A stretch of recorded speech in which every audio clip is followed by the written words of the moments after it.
Brace yourselves for the Middle-Aged Fat Lasses podcast. Welcome to our podcast. This is Sarah and Sarah, Sezl Simons, the two Sarahs, and this week we're going to be chatting about dating.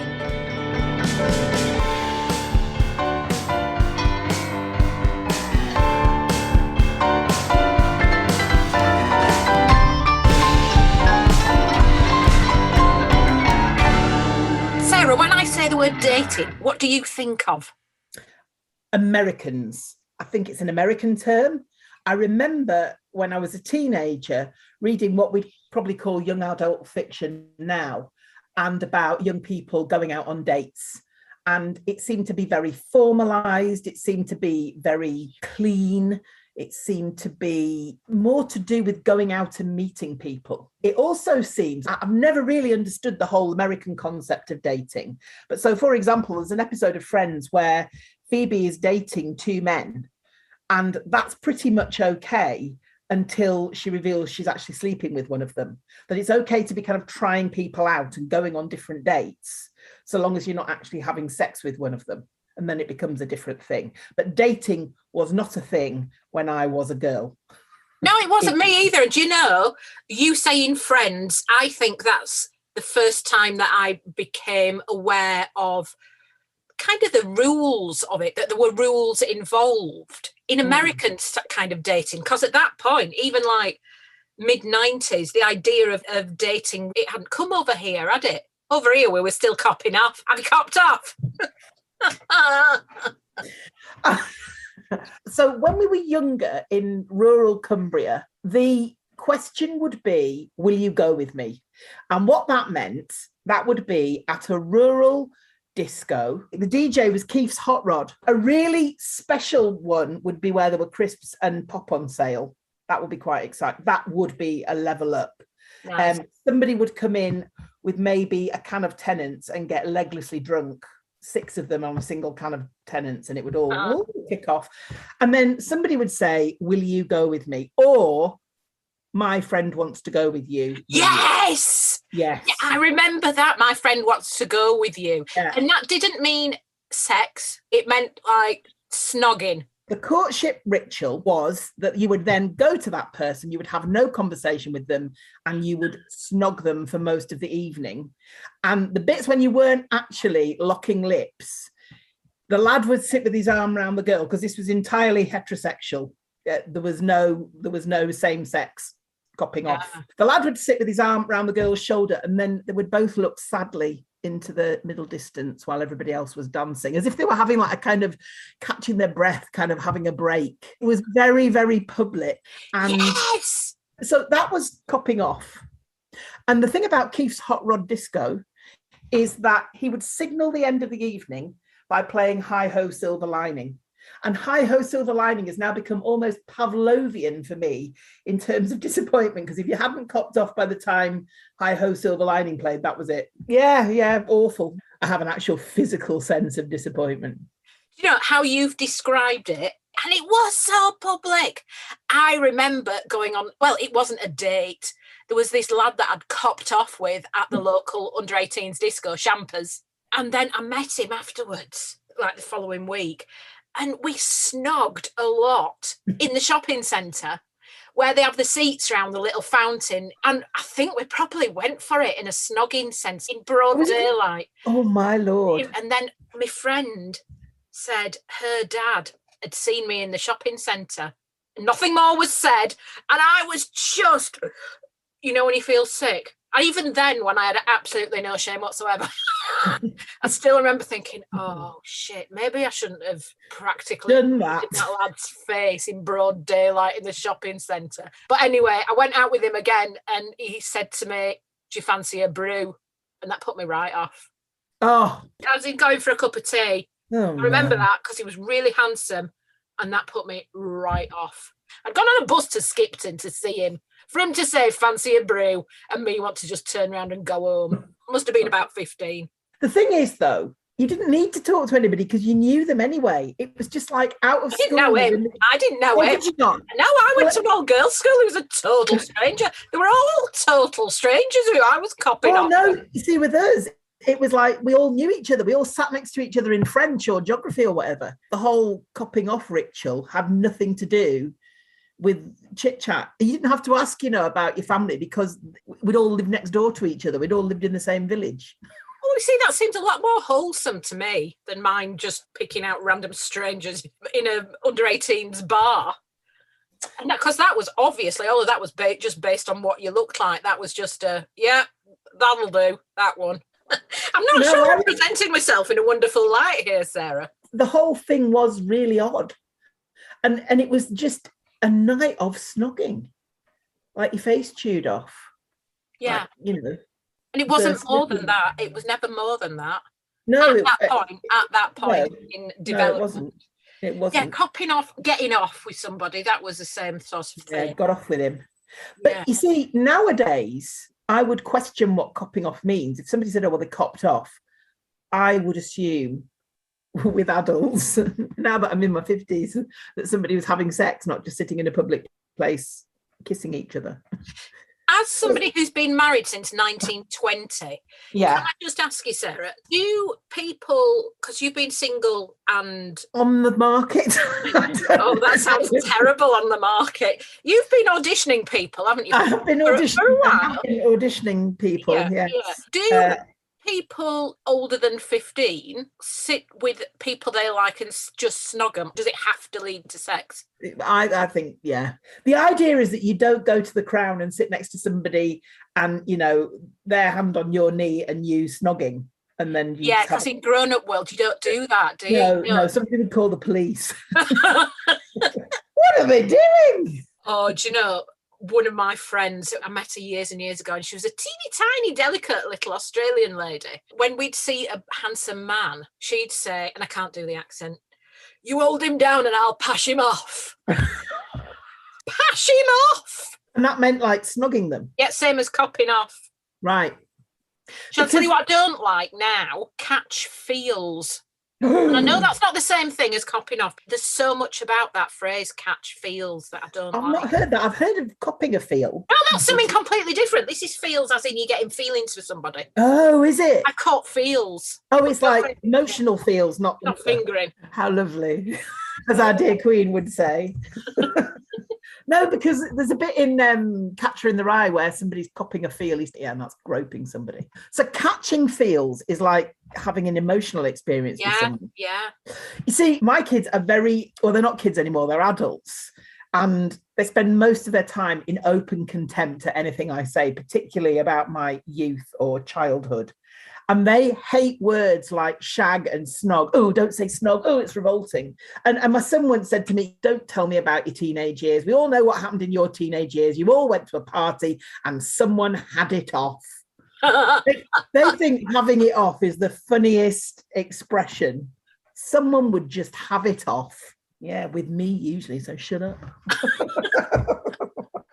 Yeah, you didn't want to hear that from your mother, did you? This idea of having rules around it, dating, is a progression, or do we think it was better when we were freestyling? I think there's a lot to do with safety, isn't there? And particularly in the days of internet dating, I do know young people that get involved in internet dating. There's a whole load of caveats are set up, friends are briefed. There's safe words that people can text their mate, pigsty, and their mate will come round and make sure they're all right. Meeting strangers and having those boundaries is very clear. And when you're young as well, I suppose, we're back to the idea of being in public and living out that drama in a public place. I like the idea that there's rules, and I like the idea that there's an element of safety around it. And looking back, I'm often surprised I'm not dead. Yeah, me too.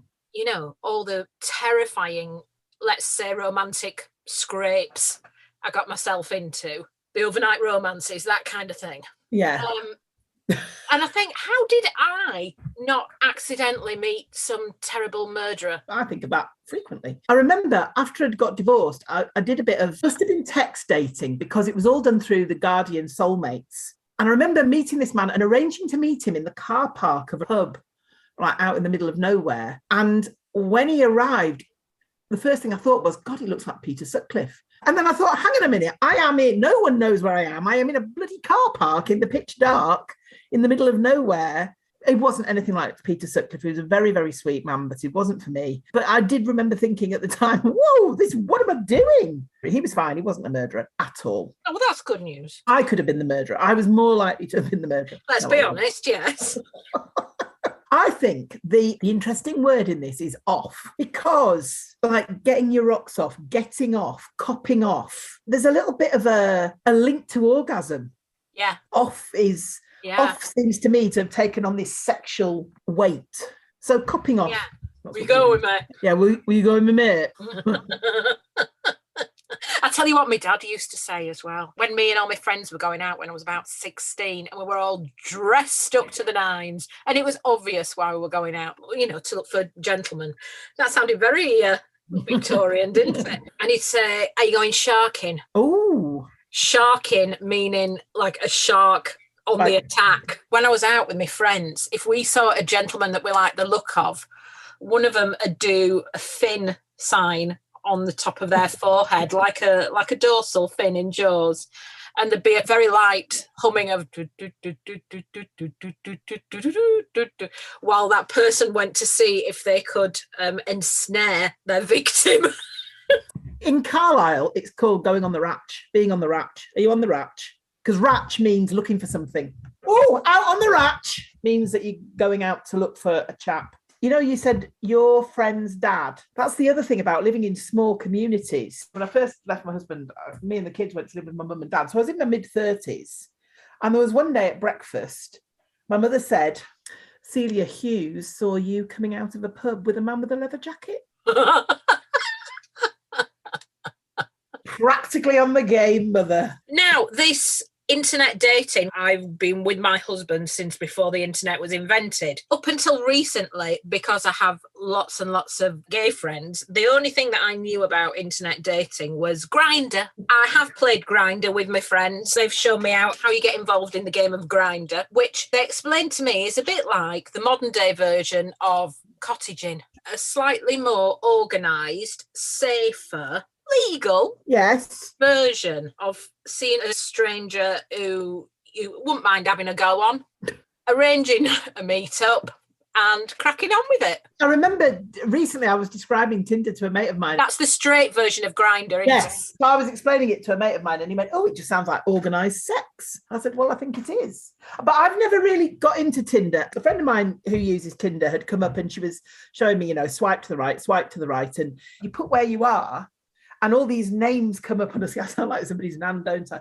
Well, you've more idea than I have. Like, so in an immediate vicinity. So within 20 miles, these names come up. You have to broaden it a bit in Cumbria because there's not that many 20 people. 20 miles? I'm not driving 20 miles. Oh, in Carlisle. I would drive 20 miles for George Clooney. 20 miles in Cumbria is like, you know, down the road. Do you get these things on Facebook where like American men, or they purport to be American men, and they go, you are very beautiful, you have a beautiful smile, I would like to get to know you better and maybe make you my wife? Do you get those? No, and I'm furious about that. I get them quite a lot. I think I look quite vulnerable. Why aren't I getting this sort of attention? Tell you what else I haven't got. Nobody sent me a dick pic. Not something that I want, just to be clear, but I am aware that just about every other female in the entire world has had one. Yes, indeed. Unsolicited. Yes. Why would anybody think that would be a good idea? Oh, there's a lady I like the look of. I know what I'll do. I'll just open my pants, get my camera down there. Is she going to go, I like that. I wonder what the rest of him's like. There was one that I got a few years ago. I made the mistake of writing the word penis on Twitter and I got a whole storm of them. They went, oh, she's written penis. She'd obviously like to see one. And there was one where he filmed himself slowly emerging with his knob, just like slowly emerging from behind a door. His erect penis came hove into view. And it was so funny. I laughed so much. And I watched it about 20 times. And then I deleted it and blocked him. But it was one of the funniest things I've ever seen in my life. And I do remember thinking, maybe. Do you not think that would upset me? I think it would. Look at me all talk. I've never got one. And now, as soon as I hear the reality of it, I'm like, no, would not like that. Call the police. If Grindr Yeah. is the real life version of cottaging. Tinder is the real life version of what? I don't know. I did think dogging. No, because dogging's a bit more horrid than that, really, isn't it? You see, this is kind of telling me dogging story. Yeah. It's all right, you don't have to buckle up. It's just me getting the wrong idea. I knew it was people having sex in a forest, or that's what I thought it was. But I thought it was some sort of pagan, almost magical fairy tale thing, where it was this lovely staged, almost Midsummer Night's Dream type situation in a forest, and there'd be twinkly lights, and there'd probably be like a gap in the trees, but it'd be all beautifully set and beautifully designed, and then there'd be a couple having some lovely sex in this circle, surrounded by other people, usually in wafty robes. There was something very floral and, midsummer about it. That's what I thought it was. So why would it be called dogging? Don't know. You say forest. There was one time, my son and I, we had to go and do this emergency trip out to an industrial estate in the middle of the night, one Sunday night. We had to go and drop some keys off, basically. And as we were driving out, loads of people were driving in. Loads and loads of people. And I was like, Sunday night? What the? Oh. And it was a dogging site. We're going to an industrial estate on a school snack. Because there's not many people there. Just people dropping their keys off. I bet they were, in a bowl. Now we've gone on to keys in bowls. Do you think that was the precursor to dogging for middle class people? Was it an urban myth? You know, the pampas grass thing, that if you had pampas grass in your garden, you were supposed to be a swinger? No, Yeah. This is literally the first time I'm hearing this. Allegedly. No. I mean, wouldn't it be tragic if you were a swinger and you couldn't get your pampas grass to grow? Keys in the bowl. To me, you were quite posh and that you might have a house with a flat roof. But I don't know. I don't know if it's all this urban myth. And I just always think these things sound so glamorous and charming, like your Midsummer Night's Dream sex scenario. And it's all a bit grubby and awful and humiliating. And aren't the kind of real life implications? It's not strangers, is it? At one of the, well, I don't know, maybe it is at those keys in a dish parties. Are they neighbours? Is that part of it? Or is it that I've conflated Margot and Jerry off The Good Life? I think I've conflated about 5 different 1970s sitcoms and snippets of information that I've got and then made something up. I went to a school reunion when I was about 30. And that was really odd. I was pregnant, which is probably just as well. And it was very weird to meet these full-grown adults, some of whom you had copped off with. You'd gone to sort of one level of a sexual encounter with them, and then suddenly you were seeing them as adults. Yeah.